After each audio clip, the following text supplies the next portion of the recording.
my dear. Hey, how are you? I'm good. It's nice to be back. It's been a while for me, and I know our listeners have been hearing my voice throughout, but I've been gone for a few months because I was having a baby. No big deal. No big deal. Just a small thing. A small, milestone. And I've been following along, and it's been so exciting to hear how our season has progressed. And I think that we've had some amazing conversations with incredible guests. And here we are to round out the season with a conversation, just you and me, to talk about something that can be very triggering for a lot of people, which is the holidays. Yeah, they're lovely, and they're also hard. Yeah, there's so much pressure going into this time of year. The emotions are very high. Family dynamics can be very complicated. And I just want to acknowledge that we all have various forms of baggage around the holidays and around family dynamics. And when it's nice, it's really nice. And when it's hard, it's really hard. And that's okay. But we're here to tell you that it can also be really great and refreshing to have some of those interesting and somewhat difficult conversations that inevitably happen around the holidays. Yeah, I do want to reflect for a moment on the fact that something about the past, 3 years, it just has felt as though there are so many deeply polarizing issues. And maybe that's just adulthood. Like maybe I'm just actually a grown-up now, and so I'm aware of them or talking about them or something. No, I think you're right. Things are just a lot. Sensitivities are heightened and passions are more passionate. So it's more, I think, acute now than I've ever felt it, for sure.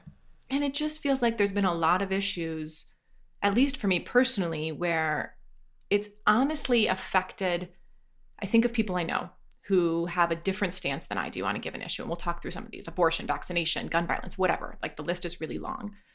But there have been issues that feel so reflective of your values that it's been hard for me to see my way to that other side. It's been hard for me to honestly even find respect sometimes for people who have decided to dig their heels in on the other side of one of these issues.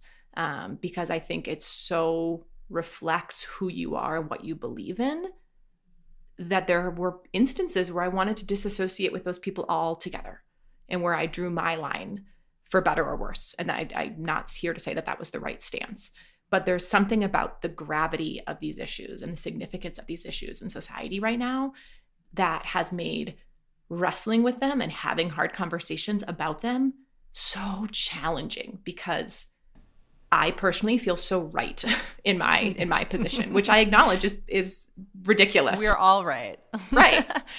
It is much more challenging to see yourself to the other side of a conversation that is affecting real life human beings on a daily basis, that is potentially making lives more difficult or, oppressive in a variety of ways. It makes us feel right because we think we have the moral high ground. Mm-hmm. And that is true on both sides of every argument. And it is especially true during a time where social or political issues have become exceptionally divisive and polarizing. Like the pendulum is certainly swinging from one side to the other, and the extremes are growing further and further away from each other, which is exactly why we wanted to have this conversation with a podcast that can sometimes feel, frankly, one-sided, right? And we never want to share just one side of any story or one side of any argument. And that is why we're reflecting on exactly what it is that we can do as individuals and as a podcast, as a medium, in order to help get us back to a place of understanding, a place of listening and curiosity and support for a variety of viewpoints. And that's something that I really want us to kind of dig into with real life stories of things that have happened to us as of late. All right, Sabrina, give me a story. So I'm going to start with one that actually happened to me yesterday, which was just beautiful timing. It sets up the conversation and it sets up another story beautifully because I have a cousin who is a highly educated, accomplished woman. She is a psychotherapist. She has her PhD. She has an MBA. She has experience in the finance and business world. She has experience in psychiatry and, everything in between. She's also very articulate and in some ways more traditional than I am in certain issues. Okay. And I think what was really interesting is in this conversation, it led me to understand, first of all, that we are not a binary in terms of I am either all conservative or all liberal. I am either all progressive or all conservative or all red or all blue. I think most of us vacillate back and forth depending on the issue, and we sit somewhere in the middle, right? So for me, that was really helpful to kind of go into this conversation because in many ways, my cousin and I do see eye to eye. In many issues, we are very much aligned, and in some things, maybe not as much.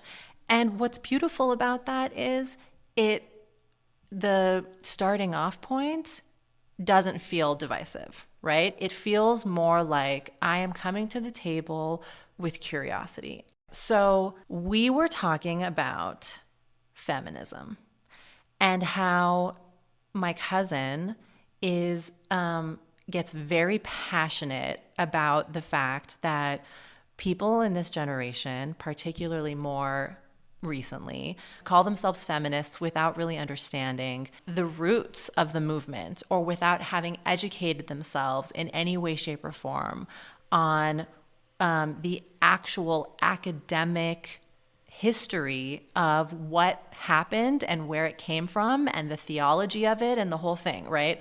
In her opinion, it is the movement has become perverted into something that it absolutely is not. And in the conversation, I was asking a lot of questions around why and what do you think that perversion is? And her point was there is a tool called Google Scholar that blocks out the noise of the internet, and you can go and look up an issue and read an article, right? Read one scholarly something that actually is rooted in the movement, that is rooted in truth without the subjective nature of certain things, and educate yourself a little more. Now, my argument is it is unrealistic to expect that everyone in this world is going to be as academically curious as someone like she is. But does that mean that we are immediately disconnected from a movement that otherwise we care about or otherwise we think is worth our time? Right. And there are also, this specific conversation I find really interesting because I'm working with this group of women right now from all around the world who support and fund feminist activists. So real frontline activism. And they are quick to take the stance that it is not feminist movement singular. Like this is not the feminist movement. There are feminist movements, plural, happening all over the world, and that they are regional in nature, but they share a value base. And I think somebody can latch on, associate with, identify with those values without ever having an understanding of the academic or historical origins of a movement. And I think there's something that feels a little bit like shooting yourself in the foot to ask that or expect that of the general public when what you really need is more